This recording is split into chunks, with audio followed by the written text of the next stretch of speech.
The next thing that's really important is, again, I really don't believe that people come to a language like Chinese for no reason. I think you have a goal. You might not have thought super clearly about it, and that's a problem too, and we'll fix it in a minute. But if you can't explain what your goals are, then it's not that you're never going to make progress towards your goals. It's just that you can't measure your progress. So you're going to feel like you're not making progress. And then you're going to feel really frustrated. You're going to be like, I've been working really hard. I know I'm doing this every day. I'm doing what my teacher says. Why am I not getting better? And it probably isn't that you're not getting better. It's just that you're not measuring it right.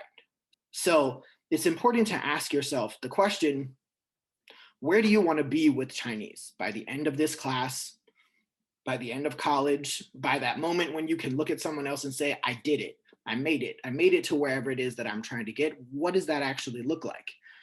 And it's okay, you don't have to, it's not signing a blood contract, right? You don't have to write your goals in stone and then you can never change them again, but you do have to have goals and then update them as that makes sense.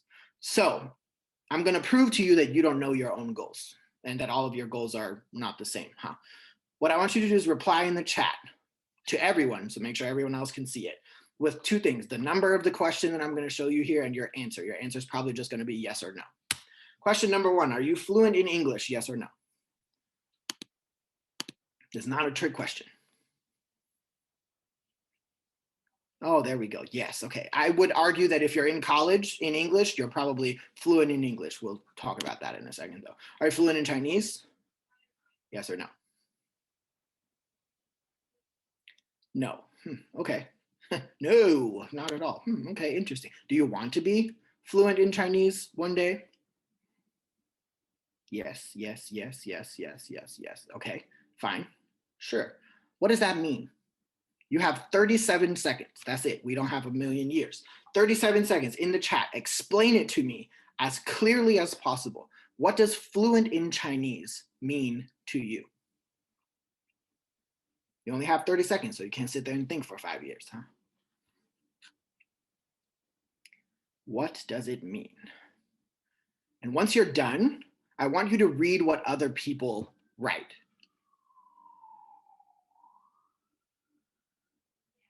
Interesting. So I want you to look at what other people have written. And you're going to notice, undoubtedly, what I noticed, which is that you all wrote different stuff. You notice how none of you wrote the exact same thing?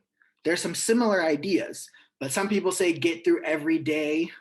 Some people say formal topics. Some people say I want to dream in Chinese. Some people say I want to be a diplomat.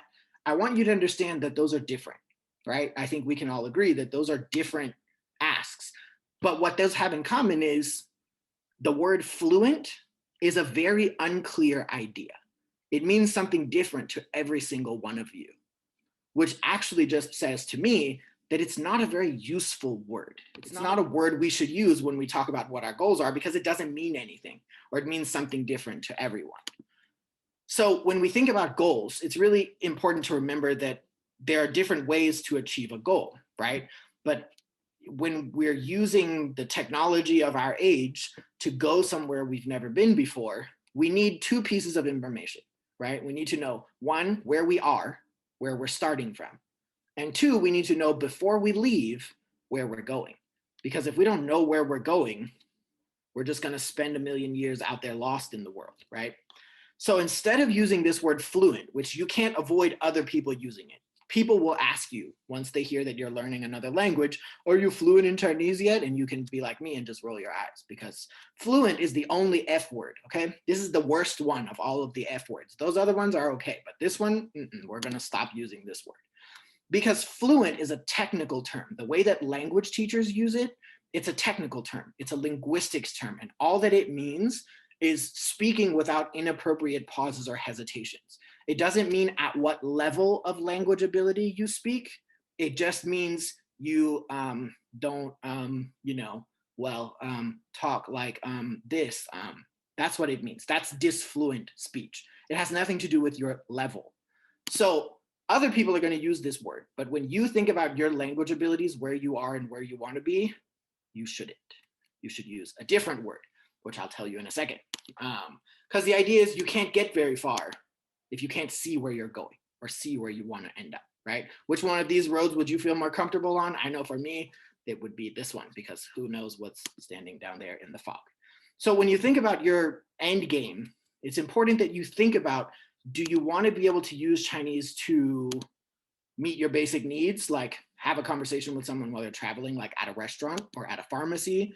Are you trying to make really deep connections with people, like your family members or new friends that you meet?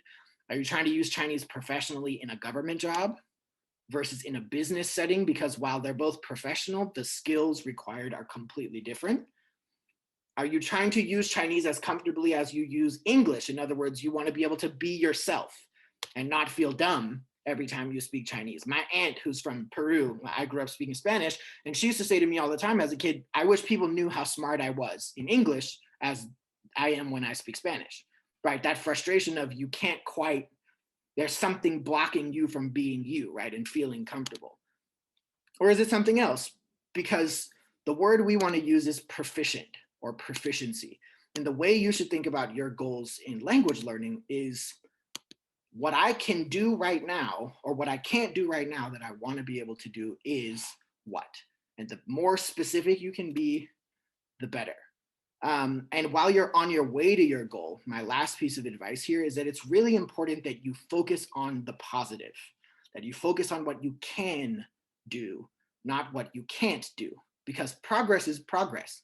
Any progress is a good thing, and you should be excited and happy and praised because you made any progress at all, because there's always more to learn. All of you said very confidently, I'm fluent in English. Yeah, I bet you don't know what uxorious means.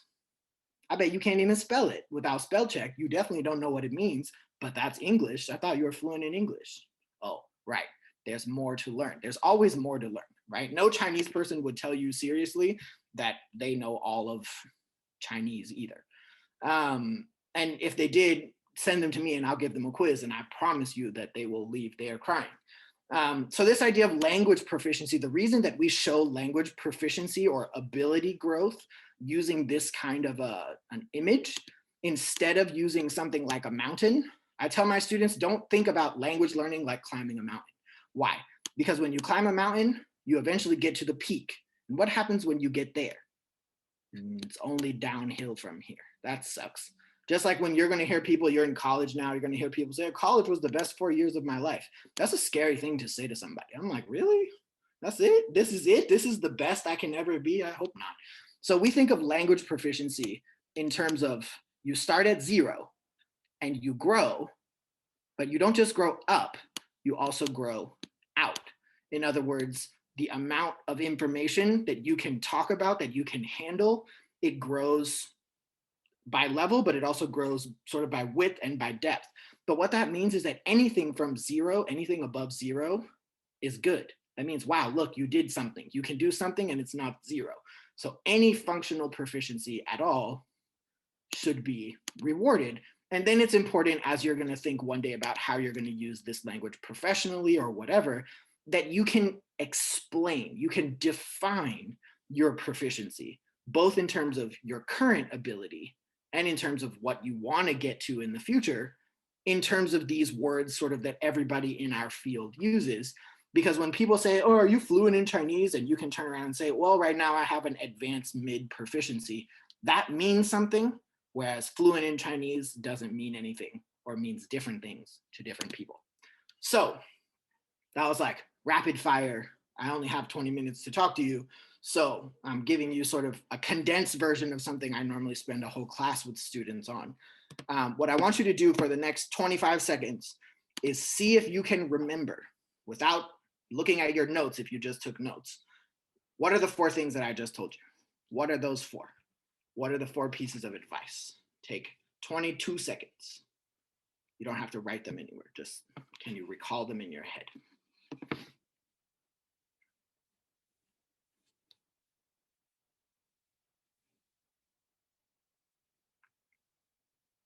Take 5 more seconds. Let's see how many you can remember. So again, number 1, no more comparisons, right? Let's get rid of that nonsense. Only comparing yourself to yourself.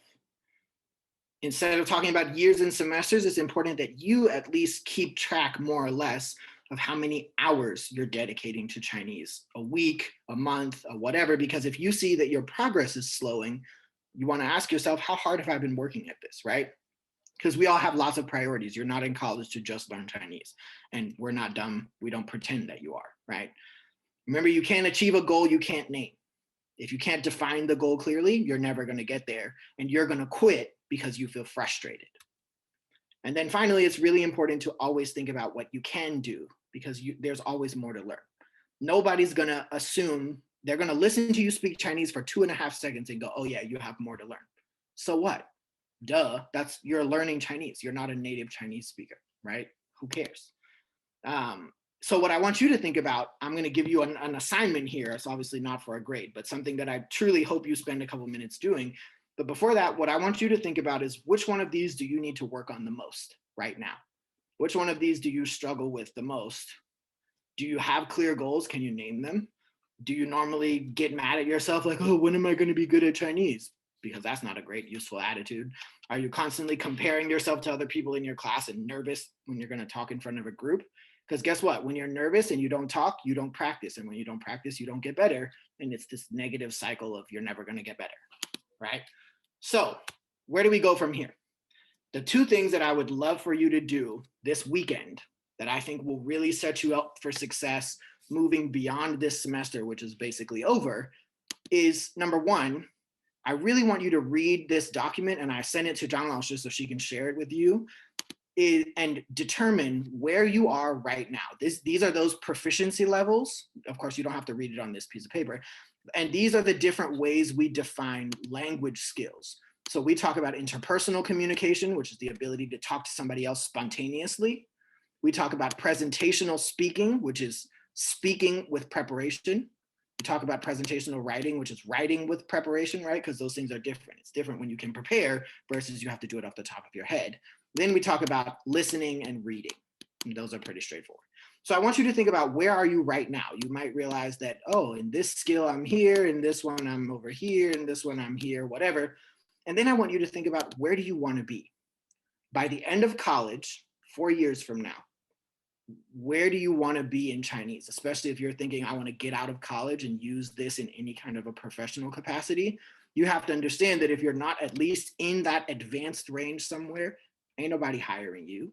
And the reason is because they can find somebody who has that proficiency, or your proficiency is just not sufficient for the job that they need. And let me tell you, if you're interested in the government, I know for a fact, because I work with the government quite often in my own projects, that they need people with high-level Chinese proficiency desperately, that those jobs are literally just sitting there with people who suck at Chinese right now because they don't have the people. But if you don't have the right proficiency, they're not going to give you the job.